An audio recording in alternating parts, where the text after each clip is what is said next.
ৱাকফ বিল গৃহীত হোৱাটো ধৰ্ম নিৰপেক্ষতাৰ পৰিপন্থী।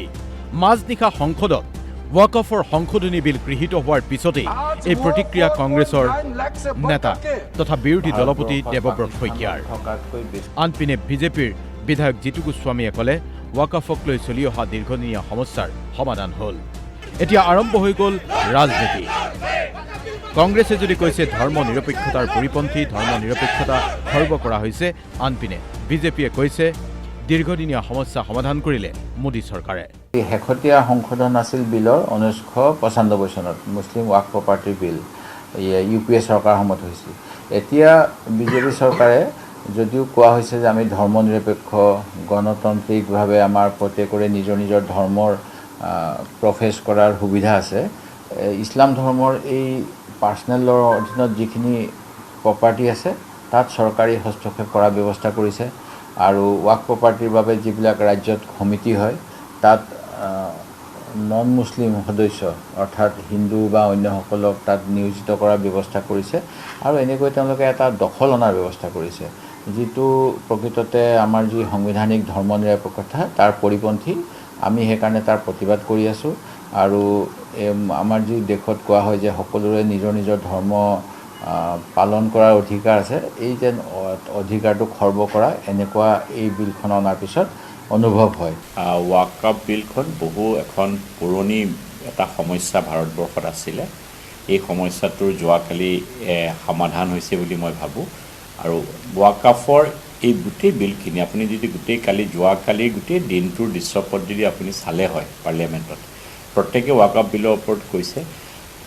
কথা হ'ল 100 বছৰত ৱাকফে 18 লাখ একৰ মাটি ৱাকফৰ আছিলে, কিন্তু যোৱা 12টা বছৰত ৱাকফৰ 21,000 একৰ মাটি, 21 লাখ একৰ মাটি আৰু ৱাকফত এড হৈছে। তেওঁলোকে য'তেই ইচ্ছা ত'তেই ৱাকফৰ সম্পত্তি বুলি ক্লেইম কৰে, যিটো বস্তু ভাৰতবৰ্ষত বহুত দিন ধৰি এটা প্ৰব্লেম হৈ আছিলে। এই প্ৰব্লেমটোৰ এটা সমাধান হৈছে। মই ধন্যবাদ জনাইছোঁ ভাৰতবৰ্ষৰ প্ৰধানমন্ত্ৰী নৰেন্দ্ৰ মোদী ডাঙৰীয়াক।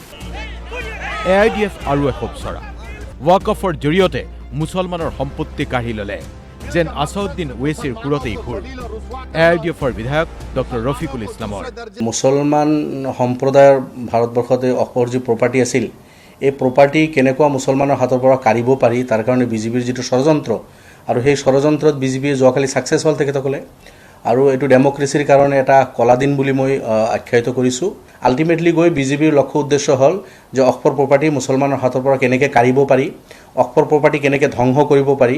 মুছলমানৰ এই সম্পত্তি বিজেপিৰ চকুত পৰিছে, তাৰ কাৰণে তেখেতসকলে বহুদিনৰ পৰাই ষড়যন্ত্ৰ কৰি আছিল। আৰু গৈ যোৱাকালি তেখেতসকলৰ ষড়যন্ত্ৰত তেখেতসকলে ছাকচেছ হ'ল। কাৰ্যত এতিয়া প্ৰকাশ্যেই দেশত পুনৰ আৰম্ভ মেৰুকৰণৰ ৰাজনীতি। ৱাকফ সংশোধনী বিলক লৈ শাসক বিৰোধীৰ ৰাজনীতি এতিয়া তুংগত উঠিছে। মূলতঃ বিষয়বস্তুটোক লৈ দীৰ্ঘদিনীয়া বিবাদ চলি আহিছিল শাসক বিৰোধীৰ মাজত। এফালে যদি ৱাকফ মানে আল্লাহৰ অৰ্থে স্বইচ্ছাই দান বা পৰোপকাৰৰ অৰ্থে দিয়া দান, আনপিনে ৱাকফৰ সম্পত্তি অব্যৱহৃত হৈ ৰোৱা বিষয়টোক লৈ বিজেপিৰ আছিল উদ্বেগ। বিজেপিৰ যুক্তি আছিল দেশৰ দৰিদ্ৰ মুছলমান জনতাৰ বাবে ৱাকফৰ লাখ কোটি টকীয়া সম্পত্তি ব্যৱহাৰ নহ'ব কিয়। ইয়াৰ মাজতে আকৌ ৱাকফ সম্পৰ্কত মুখ খুলিবলৈ অস্বীকাৰ কৰিলে মন্ত্ৰী ৰঞ্জিত দাসে। মন্ত্ৰী ৰঞ্জিত দাসে ক'লে ৱাকফ সম্পৰ্কে মোৰ অধ্যয়ন নাই। মই সেইখন এতিয়ালৈ ভালদৰে ষ্টাডি কৰা নাই, কাৰণ ডিটেইল ষ্টাডি নকৰাকৈ যদি মই এনে কথা কৈ দিওঁ গতিকে তেতিয়াহ'লে ঠিক সমীচীন নহ'ব। গতিকে এই বিষয়টো মই অধ্যয়ন কৰি পেলাই আপোনাক জনাম। এতিয়া এনেকৈয়ে ৰাজনীতি তুংগত উঠিছে। ৰাজ্যত পঞ্চায়ত নিৰ্বাচনৰ দিন ঘোষণা কৰা হৈছে, আৰু ইয়াৰ মাজতেই ৱাকফ বিল সংশোধনক লৈ এতিয়া শাসক বিৰোধীৰ মাজত ৰাজনীতি তুংগত উঠা পৰিলক্ষিত হৈছে। Bureau report DY 365।